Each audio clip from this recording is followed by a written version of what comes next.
Nos encontramos hoy día, amigos, en la comunidad de Placilla, en la parroquia San Pablo de Placilla.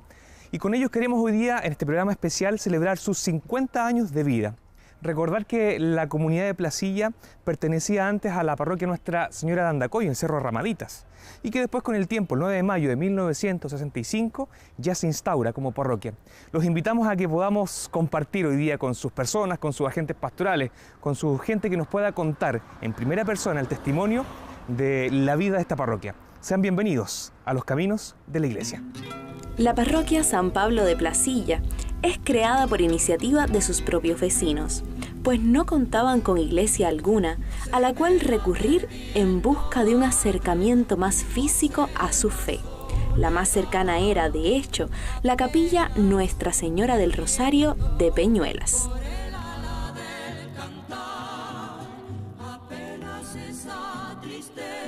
Nos encontramos ahora en el sector de Peñuelas, en la capilla Nuestra Señora del Rosario de Peñuelas. ¿Cómo está, señora Adela? Muy bien, buenas tardes. Señora Adela, buenas tardes. Quisiera que nos contara un poco sobre la historia de la capilla, porque no siempre perteneció a Placilla. No siempre perteneció a Placilla. Esta capilla fue creada en el 13 de noviembre de 1772 por los jesuitas. Aquí arriba tenemos el signo de los jesuitas, Jesús Hostia Santa. Y desde que se hizo esta creación, este se formó como un santuario. Era un santuario de peregrinación. La gente venía desde Valparaíso a la capilla. Y se llamaba viceparroquia. En ese tiempo no se llamaba capilla, sino que viceparroquia. Ese fue el nombre que se le dio porque dependía de la parroquia Santa Bárbara de Casablanca. Entonces, desde Valparaíso estaba la parroquia de Casablanca y esta era la viceparroquia donde se hacían peregrinaciones y donde se ganaban indulgencias. Era una capilla muy importante porque no existía otra desde el sector urbano hasta acá. Y a su vez, como ser un local de paso y santuario, era muy concurrido, ¿no? Sí, muy concurrido. Venían personas de distintos lugares, ya le digo que venían en peregrinación, otros venían a caballo. En realidad, quien hizo este gran beneficio de la donación de la capilla fue don José Santos Moya, y él hizo las particiones y dentro de su compra en la hacienda él dejó este terreno para la capilla Nuestra Señora del Rosario. ¿Siempre fue consagrada la protección de María bajo la advocación de Nuestra Señora del Rosario? Sí, siempre fue. Desde el inicio fue Nuestra Señora del Rosario la patrona de acá del sector. Sí, posteriormente dependíamos de la parroquia de Andacoyo. Nuestra Señora de Andacoy en Nuestra Señora de Ramadita. Ramaditas, sí. Y ahora actualmente estamos en la parroquia San Pablo. La capilla fue retocada en 3 oportunidades, siendo modificada solamente en sus dependencias anexas, en función de nuevas necesidades o por deterioro de la estructura. Fue precisamente por el implacable pasar de los años que se hizo necesario cambiar el campanario de madera, que en sus inicios estaba al lado izquierdo, por uno más firme al lado derecho de la capilla. En el centro, magna y purísima, destaca la Santísima Virgen del Rosario, de la cual han existido 2 imágenes. La primera databa del año 1772 y fue hurtada la noche del 23 de junio del año 2000. No obstante, la actual imagen conserva las mismas características cronológicas de la anterior. Otras imágenes que nos acompañan en esta sencilla pero acogedora capilla son las del Sagrado Corazón de Jesús y la Santísima Virgen del Carmen, que datan del siglo XIX. Del siglo XX es el Niño Dios de Praga y San José. Y al costado derecho, al nivel de la calle, alberga la imagen de San Cristóbal, patrono de los viajeros, que data de 1940 y fue donada por don Francisco Villagrán y que proviene de Francia.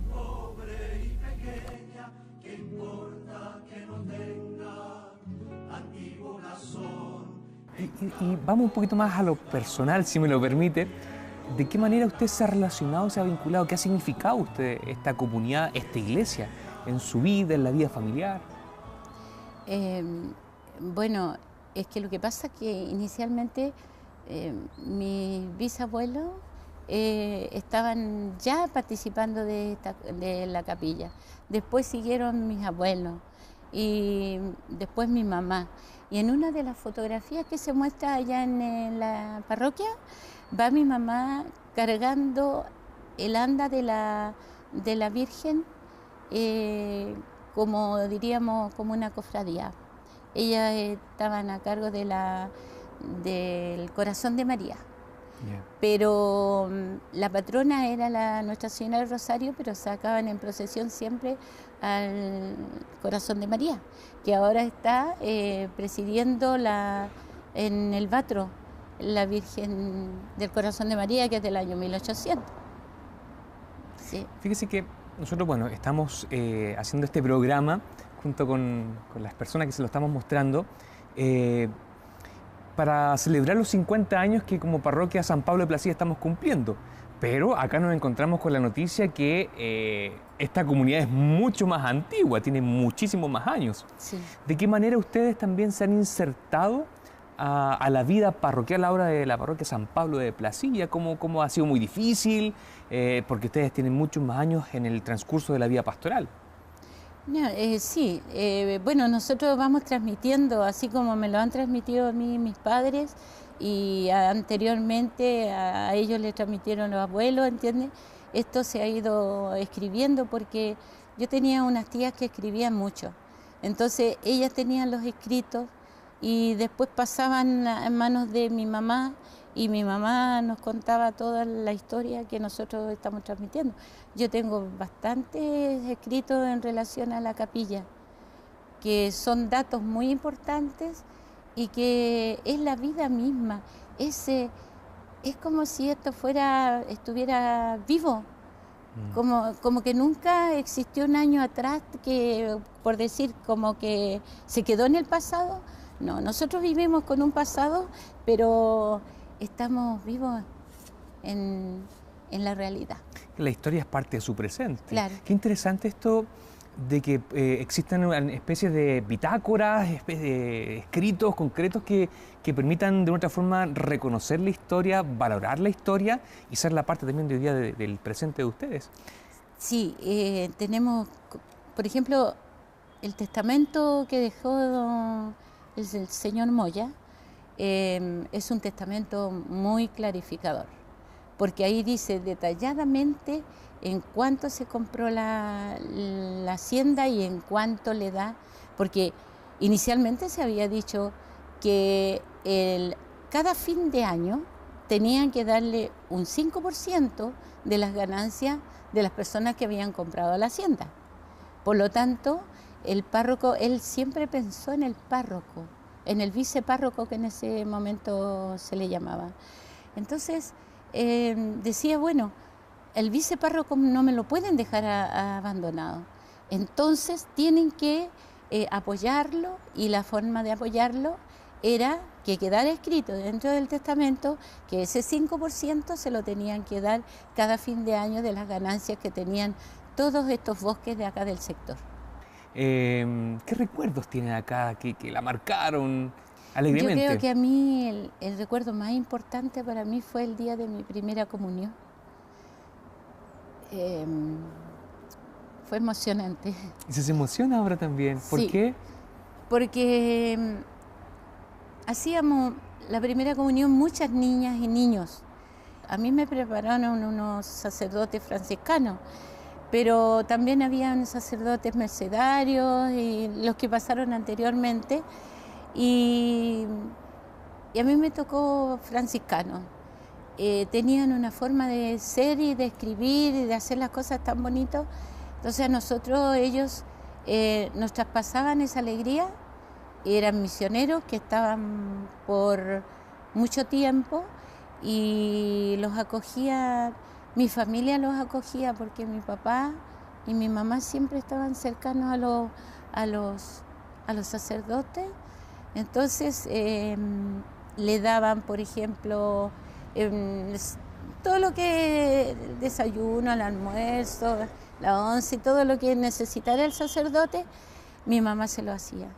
Entonces, hay una vinculación muy profunda. Muy grande, muy grande. Entonces, el padre Prudencio Salvatierra, no sé si usted habrá escuchado hablar del padre Prudencio Salvatierra, un escritor, un gran escritor, fallecido, pero fue también un gran aporte para nosotros. El padre Guillermo Fell, que nosotros acá tenemos una piedra, que esa es en memoria del padre Guillermo Fell, también nos aportó mucho a nosotros acá en este sector.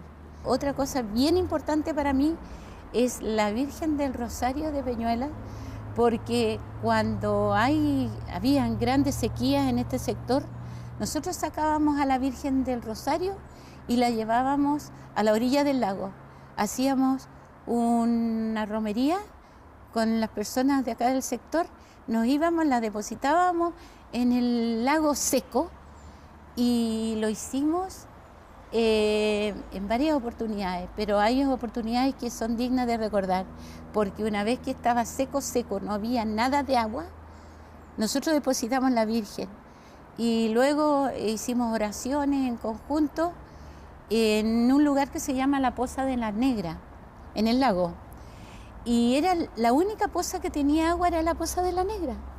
Entonces nos vinimos confiadas en la lluvia y al día siguiente empieza a llover. En el sector que dice Peñuela, viniendo de Santiago para acá, dice Peñuelas hasta la jurisdicción que le corresponde hasta la COPEC. Ahí en todo ese tramo llovió. Wow. Y empezó a llover y después, claro, se extendió a los costados, pero inicialmente empezó ahí.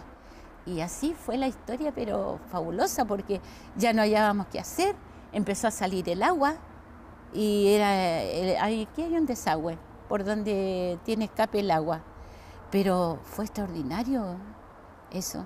Y el pueblo fue marcado por esa instancia. Sí, un milagro de la Virgen. Claro, absolutamente. Cuéntenos, desde la experiencia del pueblo, del sector, de las personas, también hay otro punto interesante, creo yo, que es la mantención del edificio como tal, de la estructura. Sí. Porque me parece que un edificio, yo no sé, y se lo pregunto a usted, si es que está protegido, si es que está considerado dentro de algún rango de monumento. Se estuvo haciendo el trámite de eso, pero bueno, nos dijeron que la capilla no podía arreglarse absolutamente nada, que tenía que quedar todo como estaba. Entonces nosotros veíamos que la comunidad iba creciendo y que aquí, por ejemplo, las personas de Curauma que vienen y también de Placilla, de fundadores y de los otros sectores de las tablas del Batro, entonces se nos iba a hacer más pequeño, no íbamos a poder estar todos juntos dentro de la iglesia.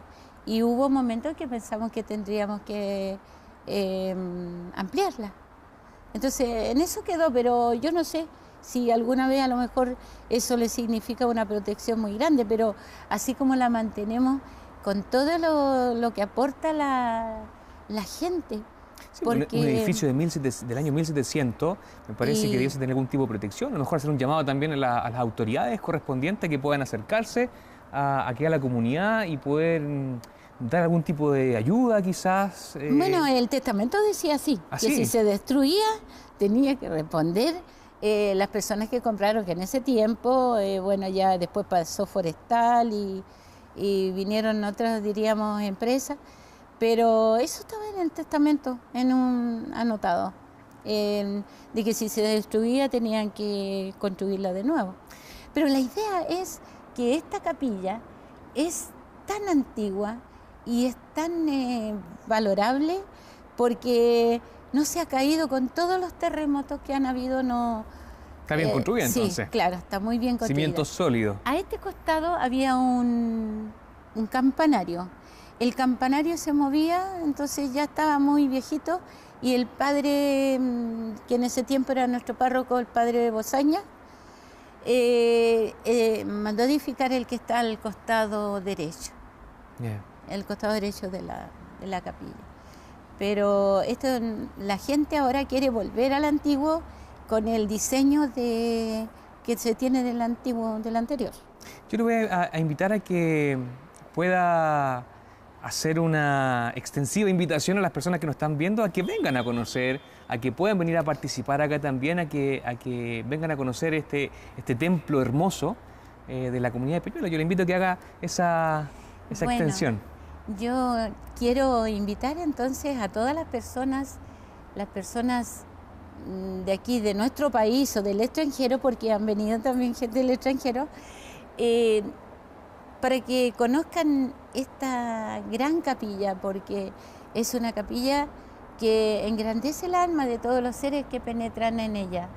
Aquí las personas que se han casado vuelven, y con sus hijos, vuelven con sus nietos, hacen valoran la capilla, porque como que aquí hay un acercamiento más profundo a nuestro Señor y a la Santísima Virgen del Rosario. Así que vengan personas a visitarlos, a visitar la capilla, y que vengan a vivir de lo que es nuestro peregrinar en este mundo. Placilla es una localidad muy marcada por su historia. Sus primeros habitantes fueron grupos indígenas. Sin embargo, no fue hasta los tiempos de Ambrosio O'Higgins que se inauguró el Camino Real o Caracol, que nace del tránsito natural entre Valparaíso y Santiago, dejando a la localidad mucho más conectada. El 28 de agosto de 1891 se llevó a cabo la batalla de Placilla, con la que se puso fin a la guerra civil entre el presidente Balmaceda y el Congreso, siendo esta batalla de las más cruentas que recoge nuestra historia nacional. En ella murieron oficiales y soldados, considerados hoy héroes de la Guerra del Pacífico, así como destacados personajes de la vida pública del país. La victoria fue de los congresistas. Como hemos visto, Placilla tiene una larga historia, y en ella también ha estado, por supuesto, la iglesia. En 1951, un grupo de vecinos creó un comité pro fondos para construir una parroquia, organizando actividades, incluso es elegida una reina. Y por supuesto, reunidos los fondos, se contratan a los primeros carpinteros. Y contrataron unos maestros, que uno de ellos era mi abuelito, Armando Bardé, y mis tíos, Atilio y Ricardo Bardé. Y había otro maestro que le decían, Raúl Carabajal, le decían el gorrito colorado. Oiga, don Rolando, ¿y cómo se fue dando el avance de Placilla? Porque al comienzo partió como un lugar de paso, Claro. un lugar de descanso. Y poco a poco esto se ha ido construyendo mucho más, se ha ido teniendo más infraestructura, supermercados. ¿Cómo fue ese paso progresivo? Eso antes uno no se imaginaba lo que iba a pasar en Placilla. Yo nunca me imaginé eso. Porque teníamos almacenes así, que uno compraba con las libretas, ese tipo de cosas. Pero después que el cambio grande fue cuando llegó Arquero Mi Barrio, porque antes Placilla se conocía más por los moteles, por los camiones. Ese era un carnet de identidad de Placilla, un sector de camioneros, de muchos mecánicos. Claro, mucho taller. Que se sigue manteniendo eso, ¿no? Sí, Hasta el día de hoy sigue habiendo esta como suerte de tradición, muchas veces familiares en los mismos placillanos, o ya no se está dando mucho. No, sí, igual se da, sí, hay muchos camioneros. Incluso nosotros aquí en el museo hemos hecho exposición de vehículos antiguos, y de repuesto, de luces, y fotos de camiones. Hemos hecho 2 veces, ha salido súper bonito esas exposiciones. Es parte de la identidad, claro, un poco este mundo del camión en Placilla. Oiga, y fíjese que sigo en lo mismo porque me llama profundamente la atención porque Placilla era muy pequeño. Sí. Eran muy conocidos, todos se saludaban, y ahora esta expansión que llega Curauma, una universidad que también se vino por acá, ¿de qué manera en lo concreto cambia el estilo de vida placillano? Ya pensando 30, 40 años atrás, donde era un lugar tranquilo, donde no habían altos y bajos, sino que era más bien una paz y una tranquilidad que uno muchas veces anhela. Claro, por ejemplo, ¿cómo se ha dado el cambio? Por ejemplo, se habla del tiempo de la batalla de Placilla en 1891, que eran como 250 personas que habían en el pueblo. Yo me acuerdo cuando éramos chicos, éramos como 2000. Y después éramos como 6000. Pero placillanos, porque del año 62, del año 60, cuando se inaugura ya la ruta 68, antes el camino Santiago pasaba por acá abajo, camino antiguo, camino real que se llama. Entonces, ese es el camino, perdón, que va por Peñuelas, que pasa... Claro, ya. Ese es el camino real que había. Donde está la comunidad católica de Nuestra Señora del Rosario, de Peñuelas. Claro, ese es el camino antiguo. Y cuando se sale el otro camino, la ruta 68, ya Placilla queda como un poco botado. Que le pasó a Placilla, Casablanca, Curacaví, que quedaron, el camino pasó por fuera de esos pueblos. El 9 de mayo de 1965, después de Pascua, el cura de la parroquia de Ramaditas, presbiterio Jorge Bozaña, en presencia del obispo Monseñor Emilio Tagle Covarrubias, lee el decreto de elevación de la parroquia San Pablo de Placilla de Peñuelas. Nos encontramos ahora con Magali, que usted pertenece a esta comunidad de Placilla, San Pablo de Placilla, hace mucho tiempo atrás. Sí, bastante tiempo. ¿Cuándo usted llega a Placilla acá? Llegamos en diciembre de 1960. De 1960, Sí. 5 años antes que se fundara la parroquia. Claro, sí. Ya, y cuéntenos un poquito por qué llegó a Placilla, de dónde viene. Nosotros vivíamos en Villa Alemana. Ya. Mi papá tenía un taller mecánico, tenía en ese tiempo un camión y bueno, nuestra casa. Pero tal vez malos negocios, no sé, o porque era muy buena gente, a todos le hacía favores, se arruinó. Perdió todo lo que tenía, así que llegamos acá a Placilla, compraron un terreno y él construyó una casita. Usted llegó muy pequeña acá, ¿no? Tenía 12 años Ya. y éramos 10 hermanos en ese tiempo. Bueno, mi papá después empezó de nuevo, armó un camión, empezó a trabajar, pasaron 2 años y él murió el 1 de enero de 1963. Quedamos 12 hermanos, 12 y con mi mamá. La familia de él, las tías, los abuelos, bueno, las abuelas más que nada, le ayudaron a mi mamá a salir adelante porque mi hermana mayor tenía 18 años, la menor tenía 25, o sea, 25 días. Así que ahí de a poco salimos adelante y a empezar de nuevo sin el papá. Y en esa historia familiar se vinculó a lo que en ese entonces era la parroquia de Nuestra Señora de Andacollo de Ramaditas, porque no existía esta comunidad como tal en ese tiempo, ¿no? No, no estaba fundada. Ya. Así que aquí estaba la capilla, o sea, era la capilla. Magali, ¿qué recuerdo también tiene de cuando ya se funda la parroquia como tal, cuando se lee este decreto en el año 65? En ese tiempo yo no asistía mucho acá, ya como que me alejé un poco. Y ya después de casada, claro, mis hijos todos bautizados acá, dos de ellos confirmados, uno no está confirmado, nunca quiso. Y muchos de mis sobrinos bautizados acá. Ya después, más o menos en el año 1990, bueno, mis hijos mayores después vinieron a catequesis. En ese tiempo nosotros no participábamos de la catequesis los papás, venían los niños solos, nosotros veníamos 1 o 2 veces en el año. Entre las modalidades de hacer catequesis. Claro, y se preparaban y después uno solamente venía a la ceremonia. Eso fue con el padre Alan. Ellos hicieron la primera comunión con el padre Alan.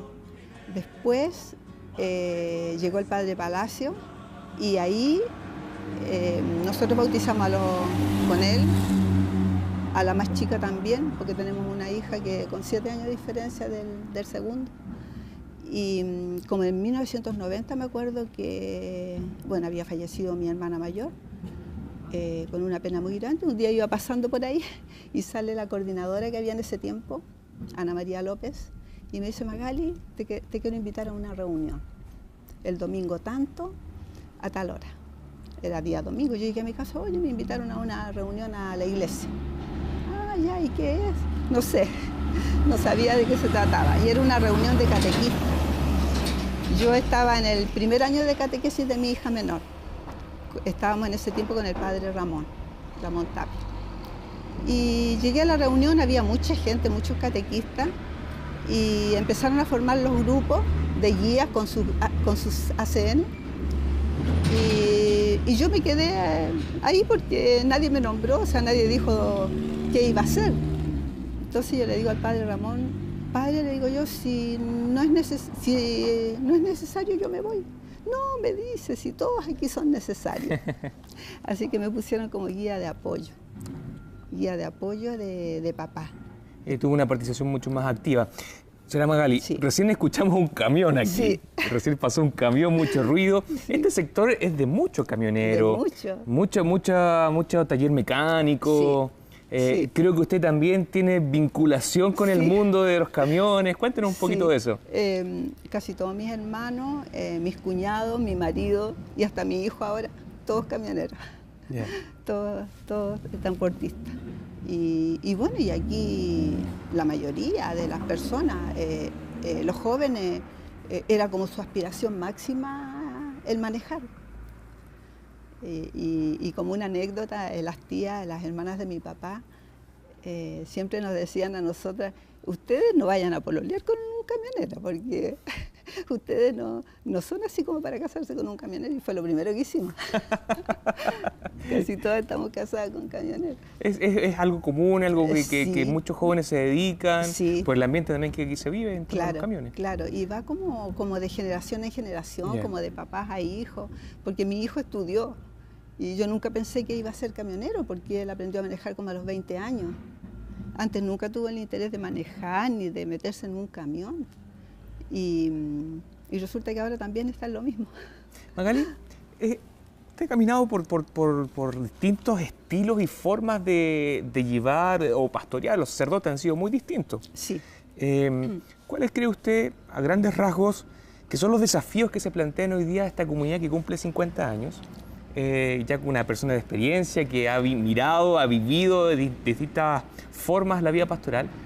¿Cuál cree usted que son los desafíos hoy día para la parroquia? Para la parroquia, tal vez más sacerdotes, creo yo, porque ¿Ya? la comunidad está muy grande. Yo ahora no participo en la parroquia, estoy solamente, bueno, asisto a misa, ¿cierto?, a las celebraciones. No pastoralmente, no activamente, pero participa de la iglesia. Ya. Sí, sí. Yo pienso que eso y que también el espacio se va haciendo pequeño, aunque cuando estábamos en ese salón era mucho más pequeño que el de acá, y el de acá también se hace chico. Ahora hay más misa, el día domingo hay 2, antes había una. Igual se hace chico, el día sábado se llena mucho. Ahora está la capilla de la Universidad Católica, ¿cierto?, de Curauma. Y bueno, y las otras capillas igual, la población creció mucho. Y yo creo que en la parte de pastoral hace falta más gente que se comprometa. Yo creo que más catequistas, más servidores de la Eucaristía, en la pastoral de enfermos también. Las personas con una vinculación más activa. Claro, más activa. Tal vez integrar más a la gente joven. Yo trabajé alrededor de 23 años bueno, una de las cosas que me marcó, que no se me olvida, fue cuando me eligieron coordinadora Ya. de catequesis, de catequista. Asumir la responsabilidad. Claro, claro, que no tenía idea de qué se trataba, yo no sabía qué tenía que hacer porque yo solamente llevaba un año como apoyo de catequista. Y en una reunión, la coordinadora que había, que era Ana María, renunció, presentó su renuncia por motivos de trabajo, y el padre dijo, estaba el padre Juan Carlos en ese tiempo, y el padre, bueno, hay que elegir una coordinadora, había muchos catequistas. Y fue una votación secreta y salgo elegida. Entonces yo le digo que no. Yo después pensaba, ¿cómo decir que no?